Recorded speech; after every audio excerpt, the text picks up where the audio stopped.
Patung Presiden Soekarno atau Bung Karno di Kabupaten Banyuasin, Sumatera Selatan akhir-akhir ini tengah menjadi perbincangan publik.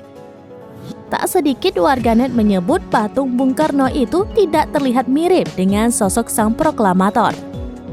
Di bagian wajahnya, patung Bung Karno itu tampak lebih berisi atau tembem. Belakangan diketahui patung Presiden Soekarno menelan anggaran sebanyak setengah miliar rupiah. Kini patung tersebut terancam dibongkar karena dianggap tak mirip dengan Bung Karno yang asli. Dalam beberapa hari terakhir, pengerjaan patung tersebut terus disorot. Usai viral, kini bagian wajah patung Bung Karno yang ada di kawasan Bung Karno Sports Center Banyuasin itu ditutup oleh terpal pada Jumat 22 September 2023.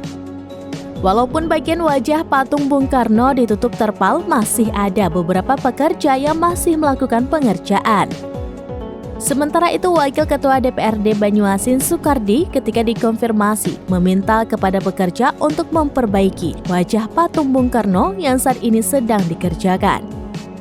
Tetapi kalau patung Bung Karno gemuk dan tidak sesuai bisa diperbaiki. Selain itu, ia juga berharap patung tersebut dibuat semirip mungkin dengan sosok Bung Karno. Untuk itu, perlu perbaikan di bagian wajah dan juga tubuh patung tanpa harus melakukan pembongkaran total.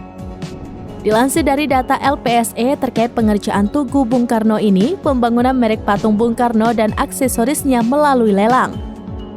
Dari pagu anggaran yang digelontarkan PUTR Kabupaten Banyuasin senilai 500 juta rupiah. Ini tugu yang dibangun ini, tangan Bung Karno menghadap menunjuk ke atas dan tangan kiri